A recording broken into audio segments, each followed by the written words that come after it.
Wabina astagfirullah umur dunia wadin walali wasobi ajmain. Amma ba'du. Sebelumnya, perkenalkan kami berempat akan mempresentasikan suatu studi kasus penanganan permukiman kumuh yang berada di 3 wilayah, diantaranya Sungai Code yang berada di Yogyakarta dan di Mumbai beserta Sao Paulo, Brazil. Sebelumnya, perkenalkan, saya Saiful Hidayat, NPM 100703220229. Saya Farel Hakim Isyaji Wangsa, NPM 1007030322019. Saya Muhammad Falgraha dengan PM 1007032234. Perkenalkan, nama saya Fahri Mansyawirdan dengan NPM 10073220111.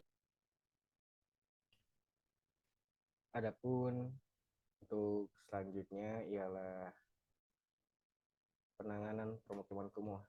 Diawali dengan materi permukiman kumuh, yaitu permukiman kumuh ialah permukiman yang tidak layak huni, yang tidak ditandai dengan ketidakteraturan bangunan, tingkat kepadatan bangunan yang tinggi, kualitas beserta sarana dan prasarana yang tidak memenuhi syarat.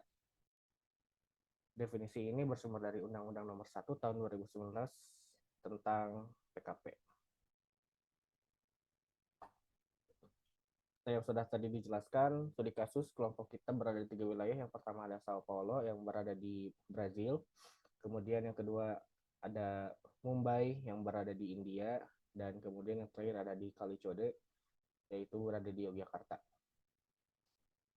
Untuk Mumbai sendiri akan dijelaskan oleh saya sendiri. Mumbai merupakan kota terpadat di India yang menghadapi tantangan serius dalam hal perumahan dan permukiman kumuh.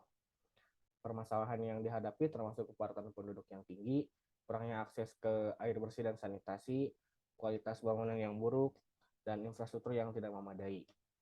Banyak permukiman kumuh berada di daerah rawan banjir dan memiliki akses yang terbatas ke layanan dasar seperti pendidikan dan perawatan kesehatan. Kemudian ketimpangan sosial juga menjadi masalah dengan sebagian besar permukiman kumuh yang ditinggali oleh penduduk miskin. Kemudian terdapat beberapa penanganan, yaitu untuk menangani masalah permukiman kumuh di Mumbai, pemerintah dan organisasi non-pemerintah telah melakukan beberapa upaya. Beberapa solusi yang dilakukan diantaranya ialah yang pertama pembangunan rumah susun, yaitu pemerintah dan lembaga swadaya masyarakat atau LSM telah membangun rumah susun yang layak sebagai alternatif perumahan bagi penduduk kumuh. Hal ini bertujuan untuk mengurangi kepadatan penduduk dan meningkatkan kualitas hidup mereka. Kemudian, rehabilitasi permukiman kumuh. Pemerintah telah meluncurkan program rehabilitasi permukiman kumuh dengan memperbaiki infrastruktur, menyediakan akses ke air bersih dan sanitasi, serta meningkatkan kualitas bangunan. Kemudian, program pemilikan rumah. Pemerintah juga telah meluncurkan program pemilikan rumah bagi penduduk miskin dengan memberikan subsidi dan bantuan keuangan untuk membeli rumah. Untuk selanjutnya akan dijelaskan oleh Fahri. Dan keberhasilan dan kegagalan yang terjadi di kota Mumbai, India. Upaya yang dilakukan untuk menangani dan perumahan kumuh di Mumbai telah menghasilkan beberapa keberhasilan. Keberhasilannya itu ada dua, yaitu peningkatan infrastruktur. Infrastruktur di permukiman kumuh telah ditingkatkan termasuk akses ke air bersih, sanitasi, dan jalan yang lebih baik. Yang kedua, peningkatan kualitas hidup. Sejumlah penduduk kumuh telah dipindahkan ke rumah susun yang lebih layak, meningkatkan kualitas hidup mereka.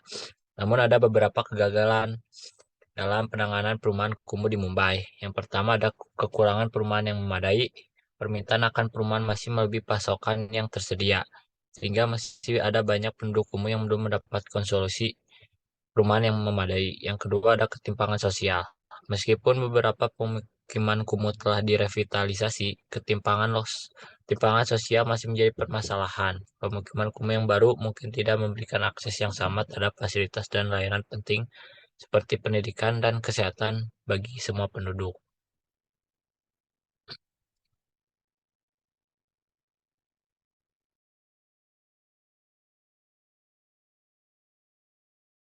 Dan pelajaran yang dapat kita ambil dari kota Mumbai India adalah Pemukiman kumuh yang terjadi akibat tingkat kemiskinan yang meningkat bisa diatasi salah satunya dengan pengrelokasian para penghuni menuju tempat tinggal yang lebih layak seperti halnya rusun. Kemudian wilayah yang kedua ada wilayah Sao Paulo, Brazil. Wilayah ini secara umum akan dijelaskan oleh Farel Hakim. Baik, selanjutnya itu ada wilayah dari benua Amerika Latin yaitu Sao Paulo, tepatnya di negara Brazil. Kota Sao Paulo merupakan sebuah kota tempat tinggal bagi 12 juta orang, termasuk area metropolitan sekitarnya sehingga totalnya mencapai 20 juta orang. Sebuah kota yang menjadi kota terkaya seantero Brazil, baik dari segi ekonomi maupun finansial. Namun di banyak kasus, seperti halnya di kota Sao Paulo, tingkat pertumbuhan kota yang baik tidak selalu diiringi dengan keadaan yang baik. Pada negara Brazil, yang dimana mengalami pertumbuhan ekonomi dan urbanisasi yang cepat, memiliki permasalahan yang cukup besar. Salah satunya permukiman kumuh. Salah satunya di kota Sao Paulo. Kota Sao Paulo menjadi kota dengan tingkat penduduk yang tinggal di permukiman kumuh terbesar atau dalam bahasa Brazil itu favelas. Favelas itu permukiman kumuh yang terbesar di seluruh Amerika Latin dengan total 30% penduduknya tinggal di dalam pemukiman kumuh. Permasalahan dimulai ketika kota tersebut terkena krisis ekonomi sehingga menyebabkan tingkat kemiskinan dan pengangguran meningkat termasuk permukiman kumuh. Boleh selanjutnya? Bisa dilihat di sini merupakan tabel di mana tingkat kependudukan yang tinggal di pemukiman kumuh mencapai 31% dari total seluruh penduduk. Dan ini merupakan angka yang cukup besar bagi sebuah kota yang bisa dibilang tingkat ekonominya dan urbanisasi yang baik dan cepat tumbuhnya. Boleh silakan dilanjutkan.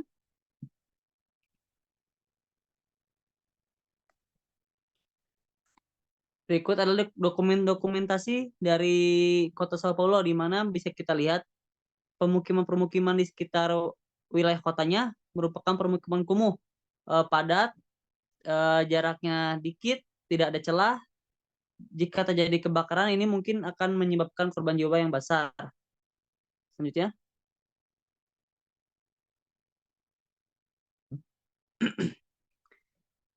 Bisa kita lihat juga ini adalah salah satu bandara tersibuk di Sao Paulo yaitu Bandara Congonhas yang terletak tepat di tengah-tengah kota dan dikelilingi oleh bangunan pencakar langit atau bangunan tingkat tinggi di bagian sebelah utaranya dan di bagian selatan merupakan permukiman-permukiman kumuh hanya berjarak beberapa meter dari landasan. Tentu ini melanggar KKOP dan pernah terjadi di bandara ini kecelakaan pesawat yang menimpa permukiman kumuh sehingga menyebabkan korban jiwa yang cukup banyak dan menjadi salah satu peristiwa kecelakaan pesawat terburuk sepanjang sejarah Amerika Latin.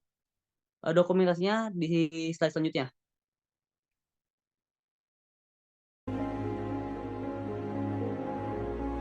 Sembari dijelaskan, pada tanggal 17 Juli 2007, pesawat yang dioperasikan oleh TAM Airlines bertujuan Sao Paulo Congonhas yang akan mendarat Bandara Congonhas di landasan 35 dengan keadaan nomor 2 engine reverser atau 2 sedang mati. Setelah touchdown ada yang pesawat yang pesawat cukup kencang dan melewati di beberapa jalan hingga menabrak pom bensin dan juga bandara dan bandara di sebelahnya. Total korban jiwa 181 ditambah 12 orang di darat.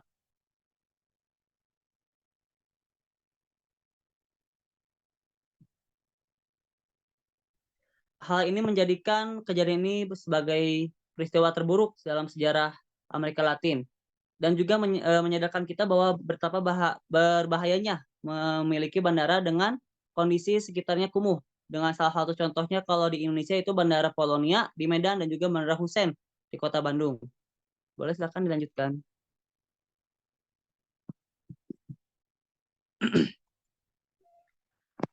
Solusi yang dilakukan oleh pemerintah Brazil, yakni di mana pemerintah Brazil melakukan slum upgrading, di mana langkah ini dipercaya dapat melawan kemiskinan dan permukiman kumuh dengan investasi terhadap basic infrastruktur dan juga pelayanan atau servis yang bertujuan untuk menekan angka permukiman ilegal.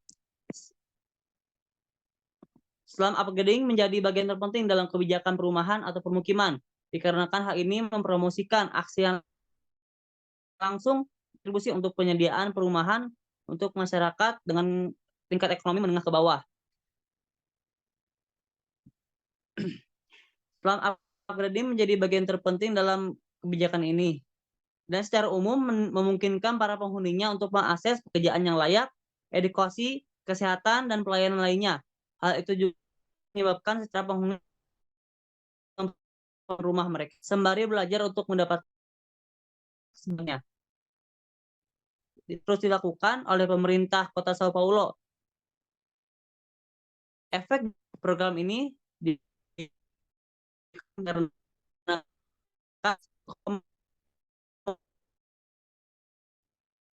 air oleh jaringan listrik yang legal. Gas digunakan sebagai bahan bakar oleh masyarakat di permukiman kumuh dengan total 100%, sehingga pengambilan sampah dilakukan dan dijamin oleh kota. Selanjutnya.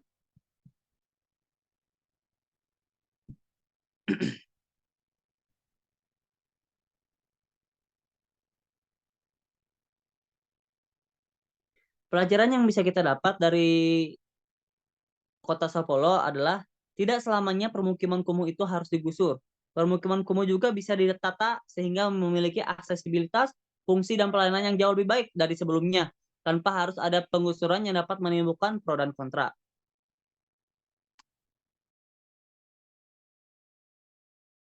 Selanjutnya akan dijelaskan oleh rekan saya. Baik, untuk Bataran Sungai Code, dia itu di Yogyakarta. Yogyakarta sebagai kota yang dinamis dan berkembang juga memiliki kawasan yang kumuh.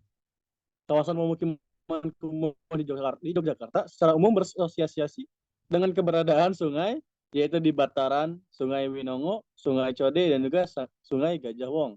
Nah, permukiman di kawasan Bataran Lembah Kali Code merupakan salah satu kawasan pemukiman yang padat, baik padat penduduk maupun padat bangunan. Keterbatasan akses penduduk dalam memenuhi kebutuhan tempat tinggal menjadi salah satu faktor penduduk memilih bermukim di Bataran Lembah Kali Code, serta jarak yang dekat dengan pusat-pusat kegiatan perekonomian di perkotaan dan juga harga lahannya yang sangat rendah.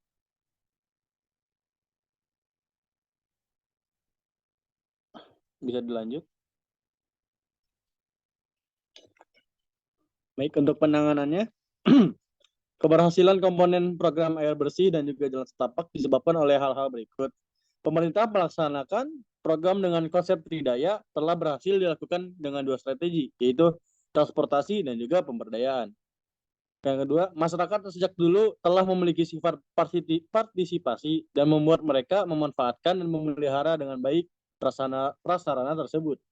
Lalu, mata air yang terdapat di pinggir Sungai Code Utara merupakan potensi yang dapat dikembangkan untuk mendapatkan air bersih. Nah, untuk kondisi prasarana dibangun dengan konstruksi yang cukup baik dan juga kelembagaan telah berhasil mendorong masyarakat mengenali permasalahan dan lingkungannya.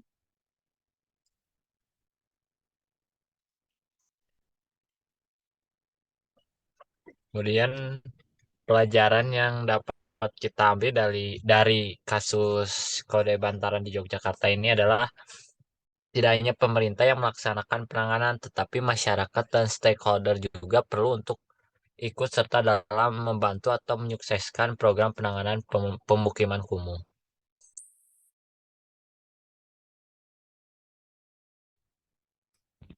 Baik, mungkin cukup sekian yang dapat kelompok kami sampaikan.